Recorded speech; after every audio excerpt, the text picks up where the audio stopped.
లలితా సహస్రనామ స్తోత్రం సాక్షాత్తు లలితాదేవి యొక్క అనుగ్రహం చేత, ఆమె యొక్క ఆజ్ఞ చేత వశినార్థి దేవతలు పలికితే ఈ స్తోత్రం ప్రచారంలోకి వచ్చింది. ఈ నామాలని ఎవరు అనుసంధానం చేస్తారో, అంటే ఎవరు ప్రతిరోజు ఈ లలితా సహస్ర స్తోత్రాన్ని చదువుతూ ఉంటారో వారి యందు నాకు ప్రీతి కలిగి వారికి సంబంధించిన సమస్త యోగక్షేమాలను తానే స్వయంగా విచారణ చేస్తాను అని అమ్మవారు ఆనాడు ప్రతిజ్ఞ పూనింది.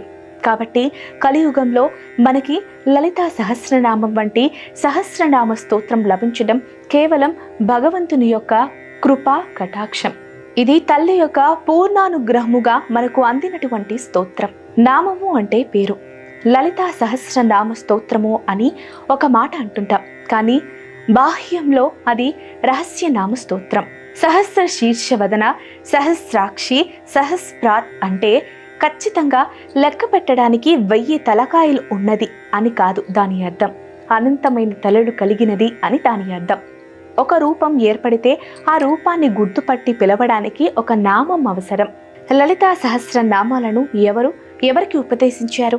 సర్వదేవతల ప్రార్థనల ఫలితంగా లలితాదేవి చిదగ్ని గుండం నుంచి ఆవిర్భవించినవి. మనసుతో పలికాలి.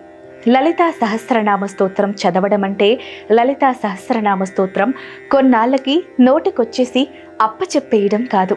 లలితా సహస్రనామ స్తోత్రం చదివేటప్పుడు ఒక్కొక్క నామం చెబుతున్నప్పుడు ఒక్కొక్క గుణం ప్రకాశించినటువంటి కారణం చేత మనస్సును హత్తుకొని నిలబడిపోవాలి. భవానీ మాతే లలితాదేవి. ఎరుపు రంగు దుస్తులు కట్టుకున్న ప్రేమమయ చూపులు కలిగిన పాసము, అంకుశం, పుష్పం, చెరుకుగడను 4 చేతులతో ధరించిన శివుని భార్య అయిన భవానీయే లలిత. రావణుని చంపాలంటే ఆదిత్య హృదయం పారాయణం చేస్తేనే సాధ్యం. ఆ మహామంత్రాన్ని శ్రీరాముడికి చెప్పిన వారు అగస్త్య మహాముని. అటువంటి అగస్త్య మహాముని ఆత్మతత్వమును తెలుసుకోవాలనుకుంటాడు. ఆ విషయం ఎంత త్వరగా తెలుసుకుంటే జీవుడు అంత త్వరగా పరమాత్మను చేరుకుంటాడు. శ్రీ లలితా సహస్ర నామములు కేవలం స్తోత్రం కాదు, ఇది గొప్ప శాస్త్రము, గొప్ప ప్రమాణం. ఈ 1000 నామాలు 183 శ్లోకములలో చెప్పబడినవి. శ్రీమాత అను నామముతో మొదలై లలితాంబిక అను నామముతో పూర్తవుతుంది. విడివిడిగా చదివితే ఓం శ్రీ మాత్రే నమః అని చదవాలి. అర్థం తెలుసుకుని చదవాలి. అలా వీలు కానప్పుడు నామజపము వలె చదవాలి. ఎలా చదివినా భక్తితో చదివితే పుణ్యం వస్తుంది. శ్రీమాత ఈ నామముతో మొదలవుతుంది. ఈ నామము వివరణ ఇవ్వబడుతున్నది. శ్రీమాత శ్రీదేవి మాతృమూర్తి అయి సృష్టికి కారకులైనది. తల్లి తండ్రి గురువు రూపములో ఉన్నది. శ్రీ అంటే లక్ష్మి, మాతృ సహజమైన మమకారం అందిస్తుంది.